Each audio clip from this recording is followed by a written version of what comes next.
बच्चों कुछ और इनडायरेक्ट मेथड देखते हैं फॉर मेजरिंग डिस्टेंसेस।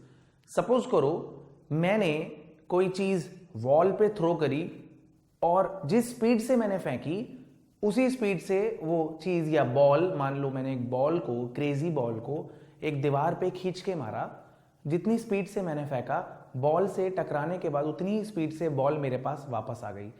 मैंने मान लो 10 मीटर पर सेकंड से बॉल फेंकी थी और 2 सेकंड के बाद बॉल मेरे हाथ में आ गई। इसका मतलब 1 सेकंड जाने का, 1 सेकंड आने का। मुझे पता लग गया बॉल ने 2 सेकंड के अंदर टोटल 10 मीटर जाने का, 10 मीटर आने का, 20 मीटर ट्रैवल किया होगा। इसका मतलब वो दीवार मेरे से 10 मीटर की दूरी पे है, राइट। यही है रिफ्लेक्शन मेथड और कुछ नहीं है। रिफ्लेक्शन मेथड में क्या करना है आपको, पहले लेजर मेथड क्या है? Laser is light amplification by stimulated emission of radiation. Light amplification by stimulated emission of radiation. ये कहलाता है light amplification by stimulated emission of radiation. बहुत ही आसान बात है। आपने एक लेजर लाइट ली, किसी ऑब्जेक्ट को टारगेट किया, आपने कोई भी रंग की, मान लो लाल रंग की लेजर लाइट ली, एक ऑब्जेक्ट को टारगेट किया। Laser light speed of light से ट्रैवल करती है और वो डिस्टेंस ट्रैवल करने के बाद वापस आ गई। मान लो उसे आने और जाने में टी टाइम लगा टोटल मिला के टी टाइम लगा, तो जाने का डिस्टेंस और आने का डिस्टेंस टोटल मिला के सी टी हो गया। तो एक तरफ का डिस्टेंस हो गया C T by 2। C is speed of light, जो लेजर की स्पीड है। टी टाइम, जाने और आने का मिला के इतना टाइम लगा, जाने और आने में टोटल डिस्टेंस इतना ट्रैवल किया, डिवाइडेड बाई 2 हो जाएगा ऑब्जेक्ट की दूरी। सिंपल। दूसरा जो है रेडार में क्या हो रहा है? रेडार में आपको पता है this is called radio detection and ranging. This is radio detection and ranging. इसमें हम क्या करते हैं, एक एयरक्राफ्ट की तरफ बेसिकली हम रेडियो वेव्स एमिट करते हैं, राइट। तो एक एयरक्राफ्ट है मान लो एक एयरक्राफ्ट है और हमने कुछ वेव्स, रेडियो वेव्स भेजी एयरक्राफ्ट पे, और वो रेडियो वेव्स जो हैं हमारे को टी टाइम के बाद डिटेक्ट हो गई। रेडियो वेव्स गई और टकरा करके वापस आ गई, राइट। रेडियो वेव्स की स्पीड भी वही होती है जो स्पीड ऑफ लाइट होती है। रेडियो वेव्स के जाने और आने का टोटल टाइम टी है, स्पीड उनकी स्पीड ऑफ लाइट होती है। 2 से डिवाइड करें तो दूरी आ जाएगी। इस समय पर एरोप्लेन की कितनी दूरी है हमारे से। This is radar method. Similarly पानी के अंदर यूज हो जाता है सोनार, साउंड नेविगेशन एंड रेंजिंग। इसमें क्या करना होता है सोनार में कि आपने अपनी सबमरीन से, या आपकी सबमरीन है, उस सबमरीन से अल्ट्रासोनिक वेव्स जिनकी फ्रीक्वेंसी 20,000 हर्ट्ज से ज्यादा होती है, जिसे हम नहीं सुन सकते, उसे भेजा पानी के अंदर, और वो स्पीड ऑफ साउंड जो होती है पानी में उससे ट्रैवल करेंगी। अंदाजन होती है 1450 metre per second speed of sound, 1450 metre per second. वो साउंड वेव्स गई, मान लो यहां पर एक एनिमी सबमरीन थी, उससे टकराई और वापस आ गई, राइट। अब मान लो इन्हें टाइम लगा टी, तो स्पीड ऑफ साउंड कितनी है पानी के अंदर, मल्टीप्लाइड बाय टाइम। आने और जाने का टाइम मतलब टोटल मिला के टी है, तो आने और जाने का डिस्टेंस हो गया ये, डिवाइडेड बाय 2 कर दोगे तो एक तरफ की दूरी आ जाएगी, ठीक है। साउंड की स्पीड, अल्ट्रासोनिक वेव्स की स्पीड मान लो पानी के अंदर v है, जाने और आने का टोटल टाइम t लगा, टोटल डिस्टेंस vt को 2 से डिवाइड किया, एक तरफ की दूरी आ गई। ये हमारी सबमरीन है और ये जो है एनिमी सबमरीन है, राइट बच्चों। नोट करिए आप इसे।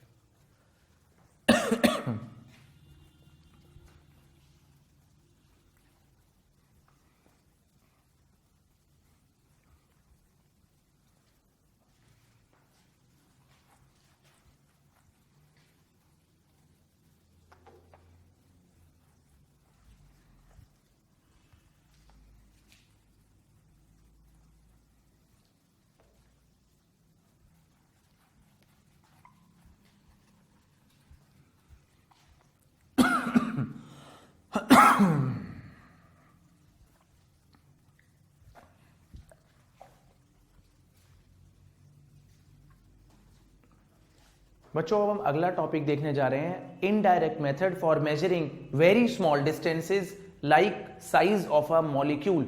एक छोटे से मॉलिक्यूल का साइज कैसे नापोगे इनडायरेक्टली, वो भी घर पे, राइट। तो क्या हो रहा है, इनडायरेक्ट मेथड है अब, indirect method for measuring small distances, for measuring small distances like size of a molecule, एक मॉलिक्यूल का size of a molecule of oleic acid, molecule of oleic acid, oleic acid के molecule का size नापना है हमें। तो ध्यान देंगे बच्चों, कहानी क्या है, अब हम ओलिक एसिड को डाइल्यूट करके अल्कोहल में मिलाएंगे। तो कैसे मिलाना है देखो आप, मेथड समझेंगे, थोड़ा सा लेंदी लगेगा बट अच्छा मेथड है। मान लो आपके पास 1 ml ओलिक एसिड है, दिस इज ओलिक एसिड, और आप एक ऑर्गेनिक कंपाउंड है ओलिक एसिड, इसमें आप 24 ml अल्कोहल मिला रहे हो, 24 ml अल्कोहल मिला रहे हो। तो अब क्या हो जाएगा, अब ये सॉल्यूशन बन जाएगा टोटल 25 ml, ये टोटल 25 ml का सॉल्यूशन बन जाएगा, और 25 ml के सॉल्यूशन में होगा क्या, टोटल सॉल्यूशन 25 ml और 25 ml में से ओलिक एसिड कितना 1 ml, तो सॉल्यूशन और उसमें ओलिक एसिड कितना है, और उसमें ओलिक एसिड कितना है। 25 ml सॉल्यूशन के अंदर 1 ml ओलिक एसिड है। अगर इस सॉल्यूशन का 1 ml पार्ट निकाला जाए बाहर, तो इस सॉल्यूशन के 1 ml पार्ट में 1/25 ml ओलिक एसिड होगा। अगर हम थॉरली मिक्स्ड मान लें कि हमने थॉरली मिक्स कर दिया, अब हमने इस सॉल्यूशन का 1 ml निकाला जिसमें से 1/25 ml ओलिक एसिड है, बाकी अल्कोहल है, बाकी इसमें अल्कोहल है, और ये टोटल 1 ml है, टोटल सॉल्यूशन है 1 ml। ये सॉल्यूशन हमने फिर से निकाला है 1 ml, राइट। अब इस 1 ml सॉल्यूशन में हमने फिर से 19 ml अल्कोहल डाल दिया, मान लो 19 ml अल्कोहल फिर से मिला दिया, 19 ml अल्कोहल फिर से मिला दिया। अब ये टोटल सॉल्यूशन बन जाएगा 20 ml, ये टोटल सॉल्यूशन 20 ml बन जाएगा, और इसमें ओलिक एसिड की मात्रा तो बहुत ही कम होगी, बहुत ज्यादा डाइल्यूट हो गया है अब ये। अब इसमें ज्यादातर मात्रा जो है वो अल्कोहल की हो गई। तो इसमें अगर हम देखें ये 20 ml सॉल्यूशन, तो सब ध्यान देंगे अब अगर सॉल्यूशन देखते हैं और ओलिक एसिड का कंटेंट देखते हैं कितना है, तो 20 ml सॉल्यूशन के अंदर ओलिक एसिड कितना है, जितना इसमें था 1/25 ml, 1/25 ml ओलिक एसिड था, क्योंकि आपने अल्कोहल और ऐड किया है, ओलिक एसिड की मात्रा तो उतनी ही रखी है। तो 20 ml, फिर 19 ml अल्कोहल ऐड किया, लेकिन ओलिक एसिड तो उतना ही रहेगा। 20 ml के अंदर 1/25 ml ओलिक एसिड है। अब अगर इसका भी 1 ml बाहर निकाला जाए, चिंता मत करो और फर्दर डाइल्यूशन नहीं करूंगा, बस इतना ही कॉन्सेप्ट है। अगर इसका भी 1 ml निकाला जाए तो ये हो जाएगा 1/500 ml ओलिक एसिड। बेसिकली मैंने अल्कोहल मिला के ओलिक एसिड को 500 टाइम्स डाइल्यूट कर दिया है, ठीक है। अब मैं जो लास्ट वाला कंटेनर है उसका सॉल्यूशन निकालूंगा और उसे ड्रॉपर में भर लूंगा। तो मैं पहले वाले कंटेनर जरब कर रहा हूं बच्चों, आप नोट कर लीजिए।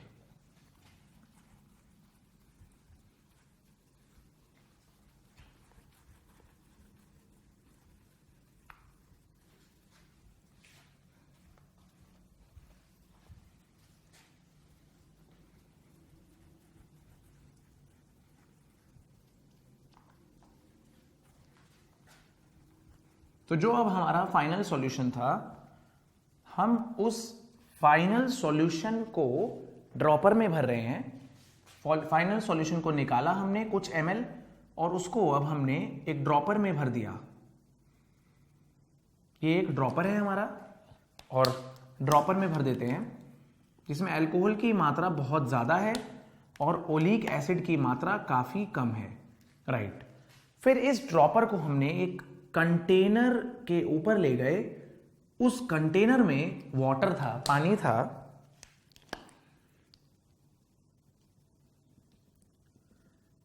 और यहां पर मान लो हमने इस लिक्विड की n ड्रॉप्स गिरा दी, n drops each of volume V, each of volume V।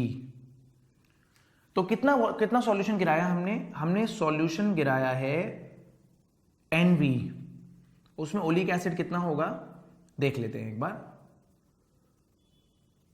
उस कंटेनर के 1 ml सॉल्यूशन के अंदर होगा 1/500 ml oleic acid, 500 times diluted है।